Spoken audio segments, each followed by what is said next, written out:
Imagine this. You're in the middle of the most important project of your life, and right at the critical moment, all your tools break. Now, imagine that project is survival, and your workshop is a battlefield that's being overrun by thousands of enemy soldiers. This is that story, and it's absolutely incredible. Right? It sounds impossible, but that was the very real question facing one Marine sergeant during one of World War II's most ferocious battles. And the solution he came up with, well, it would become the stuff of legend.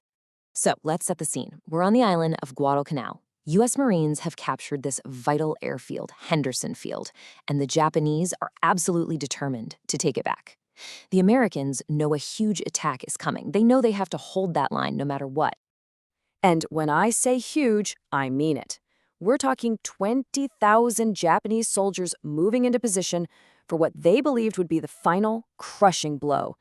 The Marines were outnumbered, outgunned, and getting ready for the fight of their lives. And they were doing all of this in some of the worst conditions you can possibly imagine. The heat was suffocating, disease was everywhere, and humidity was so bad it would literally rot the equipment. You throw in dwindling supplies and nightly bombardments from the sea, and you've got a pretty good picture of hell on Earth. Then, on the night of October 24th, it happened. The jungle just erupted. Under the cover of a massive artillery barrage, thousands of Japanese soldiers came screaming out of the darkness, charging forward in wave after desperate wave. Now, the core of the Marine defense was their Browning machine guns. They were the one thing holding the line, cutting down the attackers. But under the strain of just firing and firing nonstop, the unthinkable started to happen. The barrels began to glow red hot, cartridges were jamming, and one by one, the guns started feeling. The entire defensive line was about to collapse. And this is where our guy enters the picture, Sergeant John Basilone. See, he wasn't just a soldier, he was a mechanic, deep down in his bones. He just got machines. And in this moment of pure chaos, he didn't just see broken weapons.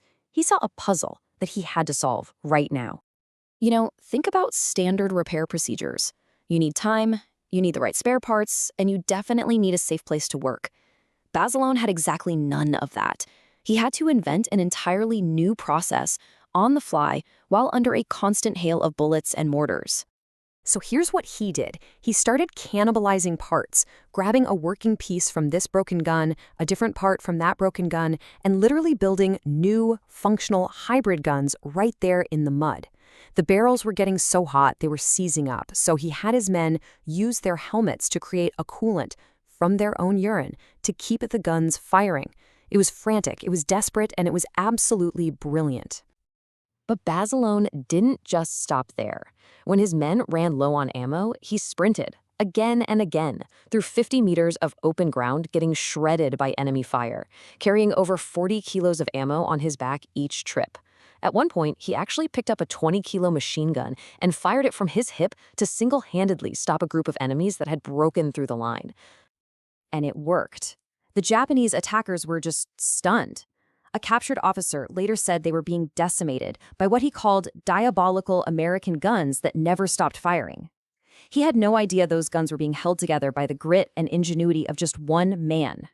Basilone's actions didn't just save his unit. They helped turn the tide of the entire battle. Henderson Field was held. But this incredible feat pulled him off the battlefield and threw him into a spotlight he never, ever wanted, as he was sent back to America a national hero. For what he did on Guadalcanal, he became the first enlisted Marine in all of World War II to receive the Medal of Honor, the nation's highest award for valor. Suddenly, he was a celebrity. He was paraded across the country on war bond tours, shaking hands and giving speeches. But Basilone hated it. He was a man of action, not words, and he felt deeply uncomfortable with all the fame. He felt his real place wasn't on some stage, but back in the fight, with his men. He just couldn't stand it. He requested again and again to be sent back to combat.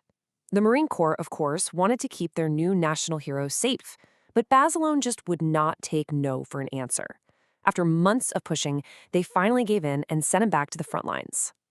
His new wife, Lena, begged him to stay, asking why he had to go back. And his answer, well, it tells you everything you need to know about his character. He told her, if I don't go with them, some of them won't come back. You see, he had trained these young Marines, and he felt this profound duty to be right there with them. And that duty took him here, to the black volcanic sands of Iwo Jima. On February 19, 1945, Basiloni was in one of the first waves of Marines to hit the beach, walking straight into a perfectly designed Japanese killing field. And immediately, he went to work. With his unit pinned down by ferocious fire, he single-handedly guided American tanks through treacherous minefields, and then led an assault that destroyed a critical enemy bunker, opening a path off the beach. Tragically, just moments later, he was killed by a mortar explosion.